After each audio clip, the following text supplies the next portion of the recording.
He told me it was just a family weekend. Nothing more, just 2 days away. I almost believed him. I wanted to believe him, but something about the way he avoided my eyes stayed with me. When he left, I sat for a while in silence. Then I picked up the phone and called the hotel he said he'd be staying at. The woman at the front desk answered warmly, and when I asked to speak with my husband, she paused for a moment before asking, "Do you mean the groom?" My heart stopped, but my voice stayed calm as I asked for the bride's name. She gave it to me like it was nothing, like I was just another guest, a 27-year-old yoga instructor, blonde and pregnant. I didn't scream, I didn't cry, I didn't ask another question. I just hung up, feeling the air in the room shift, and I knew right then that was the last night he was my husband, at least in my heart. Thank you for being here with me today. It means more than you know. And before I go on, I would love to know where you're watching from, so please tell me in the comments. We built 30 years together, or at least that's what I thought we were doing. I remember the first small house we bought, how the walls smelled faintly of fresh paint and hope, how we stayed up all night arranging furniture we could barely afford. I worked extra hours back then, sometimes 2 jobs, so he could focus on building his career. And I never once complained. On Sundays, he would wear that dark suit and a touch of the cologne he saved for special occasions. And he would hold my hand in church like we were the only 2 people in the world. But even in those years, there were cracks. Little moments when I saw his selfishness peek through. The way he dismissed my dreams as impractical, or how his eyes wandered when he thought I wasn't looking. I told myself it was nothing, that all couples have flaws, and I pushed it aside because I believed in the life we were making. But after that call to the hotel, it all came back to me. Every sacrifice, every smile I forced when I was tired, every quiet moment I carried alone. I didn't just lose a husband that day. I lost the story I thought we'd written together. That morning is still clear in my mind, almost like it happened yesterday. He was moving quietly around the bedroom, folding shirts into a suitcase that looked far too light for even a short trip. I noticed the crisp white shirt he chose, the one he usually saved for celebrations, and then it hit me. That faint, unmistakable scent in the air.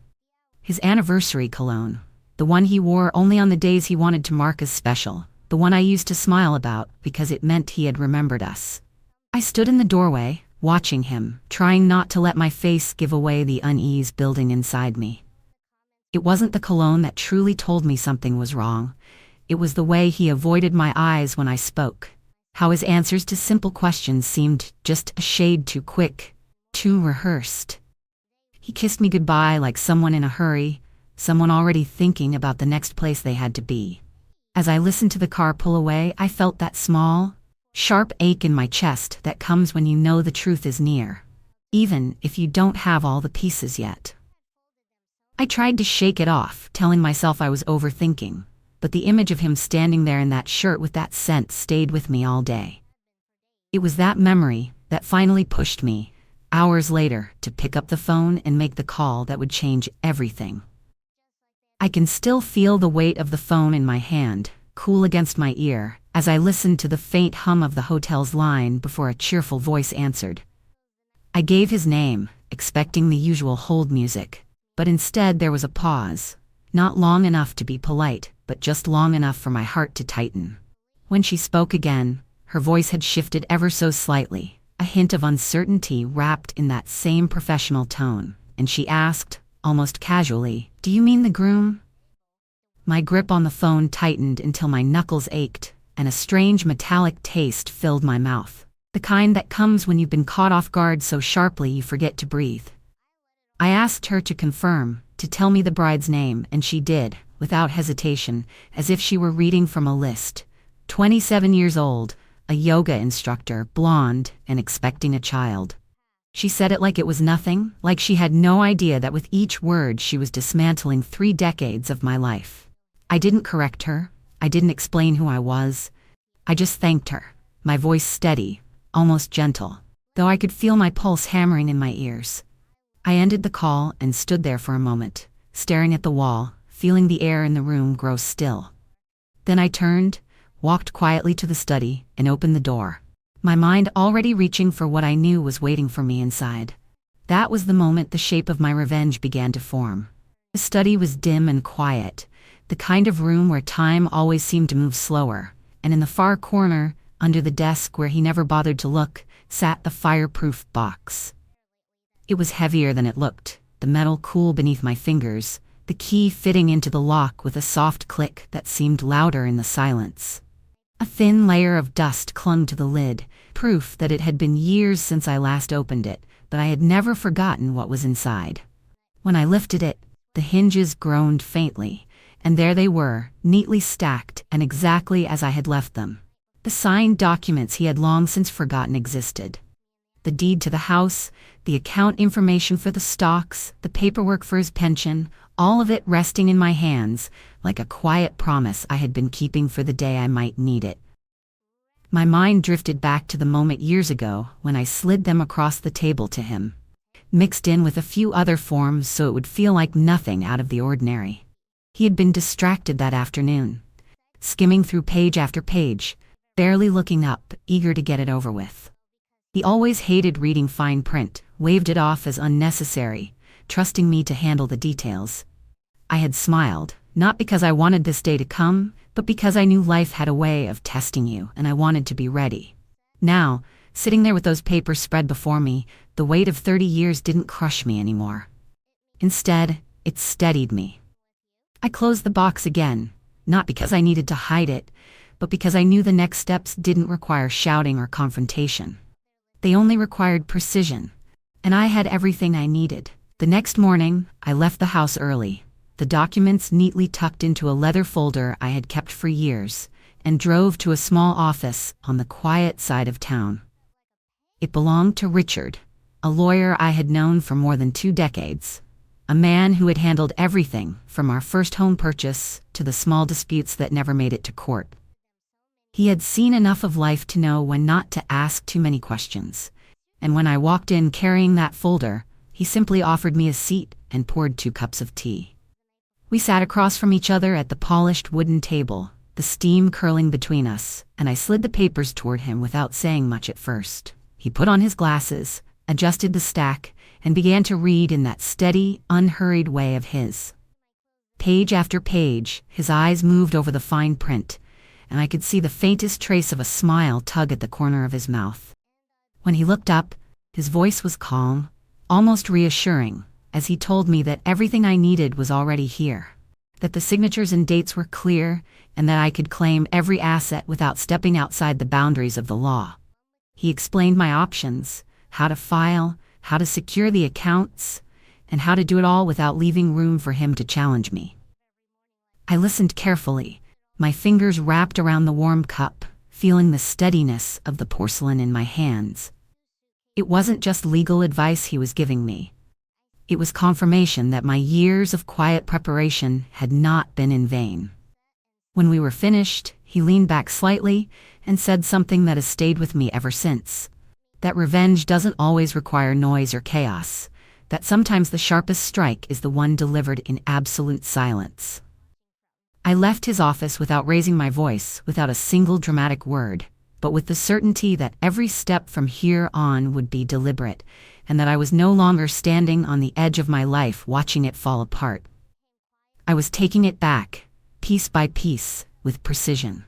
The day he stood in front of someone else, promising her the same forever he had once promised me, I was not pacing the floor or crying into my pillow. I was sitting in another office across town, the air cool and still, with a pen in my hand and a stack of documents before me. I imagined him dressed in the same suit he wore the day we were married, the photographer telling him to stand a little closer, to tilt his head just so, to smile as if this was the happiest day of his life. I could almost hear the music playing, the polite applause as she walked toward him, her white dress catching the light. And while they were saying vows, I was closing doors. Each signature I placed on the page felt like a lock clicking shut. On the house, on the accounts, on the pension, on every part of the life we had built together that he thought he could take with him. The pen felt heavier than usual, not because of the weight of the ink, but because of the 30 years it carried. I let myself remember the early days, the laughter, the dreams we had once whispered in the dark. It hurt to think of how far we had come, only for it to end this way, but with every stroke of my hand, that hurt loosened its grip. Grief and relief don't usually live side by side, but that day they did. One moment I felt the sharp ache of loss, the next I felt the clean, steady breath of freedom filling my chest. I didn't need to be in that church or that hall to know what promises were being made. I had heard them before, and I knew exactly how easily they could be broken. When the final page was signed, I set the pen down slowly, pressing my fingers to the cool edge of the paper, knowing that these quiet moments were far more powerful than any scene of confrontation could ever be. I did not storm in to stop the ceremony. I did not make a speech in front of their guests, because this was not about ruining their day. It was about protecting my future. And as I left that office, stepping out into the light, I felt something I had not felt in years. I felt unbound, as though the life I had been carrying like a heavy coat had finally been lifted from my shoulders. Somewhere across town, cameras were capturing his smile, but mine was unseen, quiet, and certain, because I knew that while he had gained a bride, I had kept everything that truly mattered. Once the papers were signed, I didn't linger. I went home and began the kind of work that requires both patience and absolute calm, the kind of work you do when you have decided not to leave even a trace behind. I didn't throw things into bags or slam drawers in anger. I moved with intention, choosing what to take and what to leave, as if I were curating the next chapter of my life. The photographs that truly mattered, the letters I wanted to keep, a few pieces of jewelry with meaning that could not be replaced, those went carefully into boxes. The rest, I left where they were, knowing their absence would mean nothing to me, and their presence would remind him of what he lost. For years, I had quietly paid for a property in my own name, a small house in a place he never thought to ask about, somewhere that existed only in my plans for the future. He had no reason to suspect it was there, and that was exactly why it would be my refuge now. I arranged for a trusted moving service, one that didn't ask questions, to take my belongings directly there. By the time the last box was loaded into the truck, I could already feel the air in my old house changing, as though it no longer belonged to me, as though I had already stepped into another life. I didn't write a note, didn't leave an explanation on the counter, didn't send a message to anyone in his family. Silence was my answer to everything he had done. I knew that the questions would come, that the phone would ring, that messages would pile up once he realized what had happened, but by then I would be somewhere far away from the reach of his words. I shut down my social media accounts, erased old photos from the public eye, and changed my phone number without hesitation. I even opened a new email address, one that only a handful of people I trusted would know. The night before I left, I stood in the doorway of that house for the last time. It wasn't the walls or the rooms that I was saying goodbye to. It was the version of myself that had lived there. The woman who had believed, waited, and endured. I locked the door, not to keep anyone out, but to mark the moment when I was no longer part of that life. By the time they looked for me, by the time he tried to call or demanded to know where I had gone, I was already somewhere he would never find me. When they looked for me, I was already gone. I imagined the exact moment he walked back into that house, fresh from his honeymoon with the woman he thought would replace me, expecting to find everything exactly as he had left it. I could see him stepping through the door, maybe still carrying luggage, still smelling faintly of champagne and flowers, only to be met with rooms stripped of anything that was truly mine. No pictures of us on the walls, no neatly folded sweaters in the drawers, no trace of my presence in the kitchen where I had cooked his meals for decades. Just an emptiness that would have felt louder than any words I could have spoken. And then, somewhere between his confusion and the realization that I had taken more than just my belongings, he would have found the neatly placed envelope on the dining table. Inside, the legal papers waited, clean, precise, and final. Papers that told him without a single spoken sentence that the life we had built was no longer his to claim. It wouldn't have taken him long to check the bank accounts to see the balances drained, every cent secured in places he could not touch. The accounts he thought only he knew about, now locked to him completely. And the pension he assumed was his future, already in my name. I knew him well enough to know what would come next. The phone calls started within hours, one after another, at first with a voice that was almost soft, asking where I was, saying we needed to talk, telling me it wasn't what I thought. But when there was no answer, the tone shifted.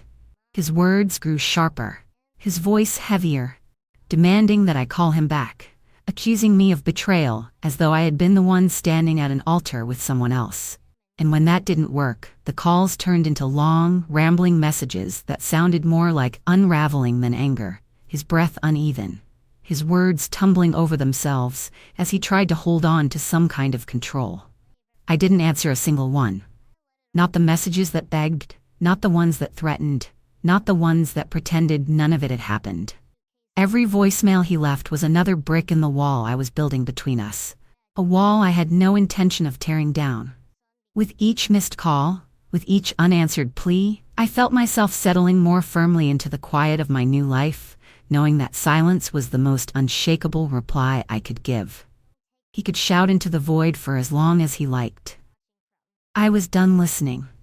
It was a few weeks later, when word found its way to me, slipping through the cracks I thought I had sealed, carried by a friend of a friend who still moved in the same social circles he believed I had walked away from forever.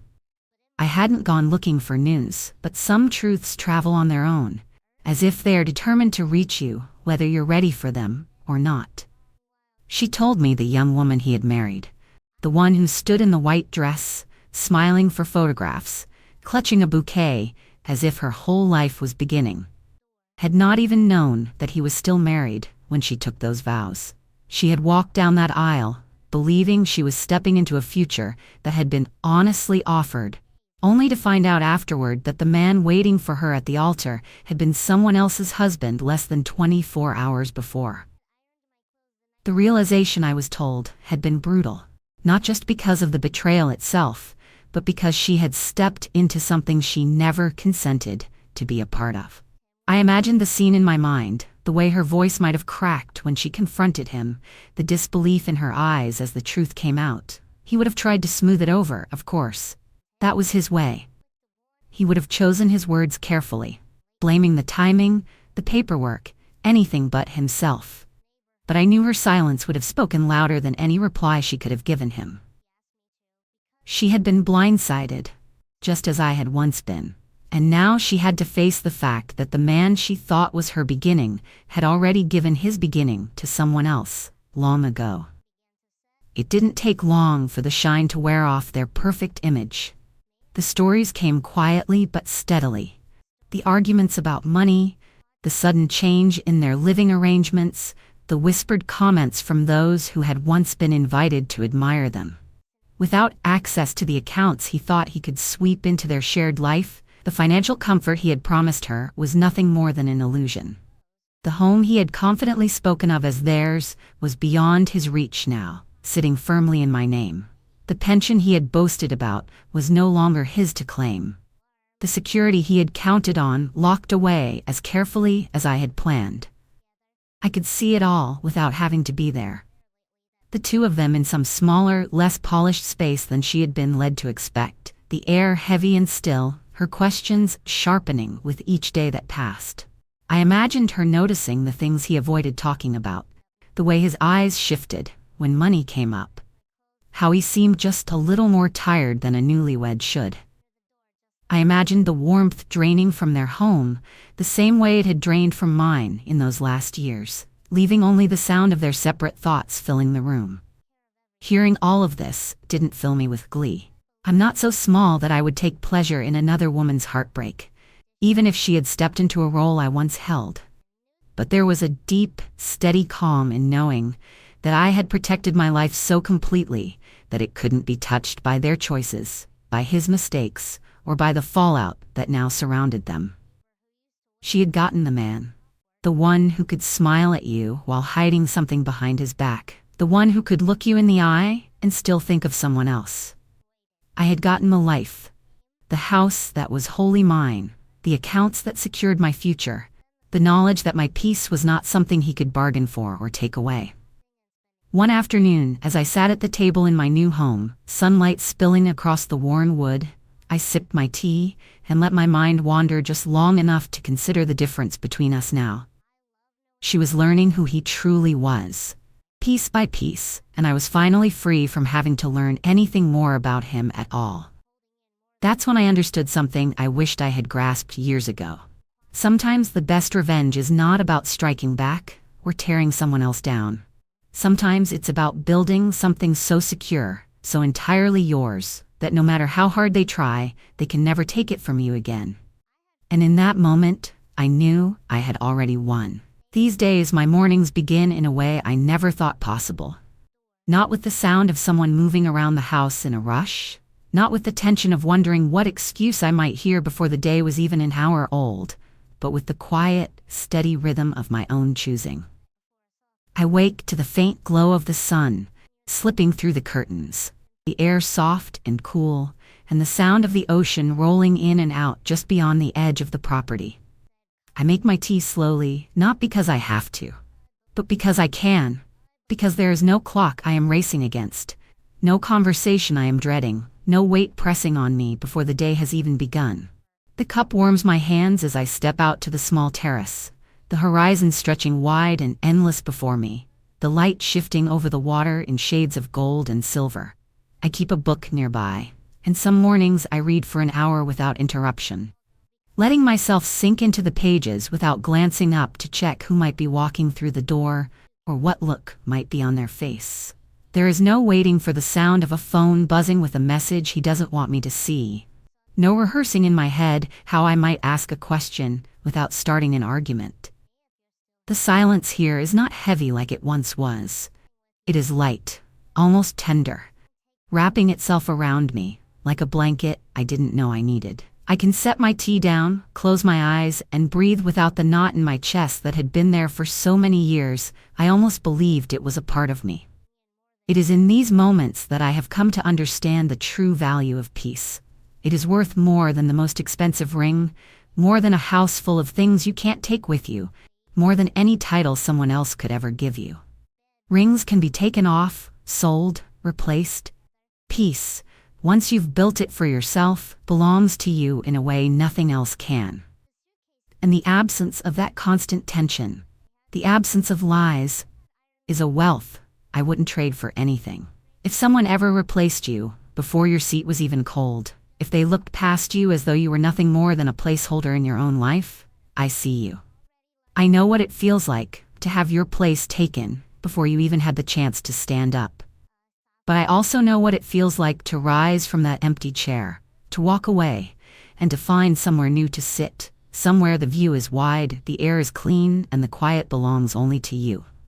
One afternoon, after the sun had dipped just far enough to cast a soft light across the room, I sat at my desk with a clean sheet of paper before me. The air was still, the only sound the gentle hum of the waves in the distance, and I picked up my pen without really planning to. The words came slowly at first, but once they began, they poured out of me like water that had been waiting too long behind a dam. I wrote to him as if he were sitting across from me, though I knew he never would be again. I listed everything I had given over the years, the sacrifices, the hours of work, the quiet forgiveness when I could have demanded more, the loyalty that never wavered even when I suspected his did. I wrote about the ways I had built our home, not just with furniture and walls, but with trust, and how I had kept that trust alive even when the signs of its decay were there for anyone willing to look closely.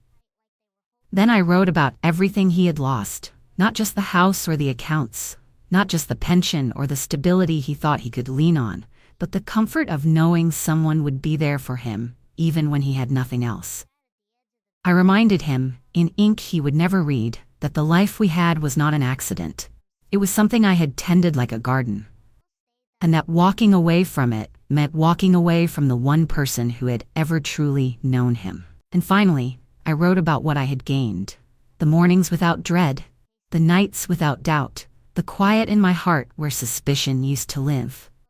I wrote about the way my hands no longer shook when the phone rang, how I could sit in my own home and feel completely safe.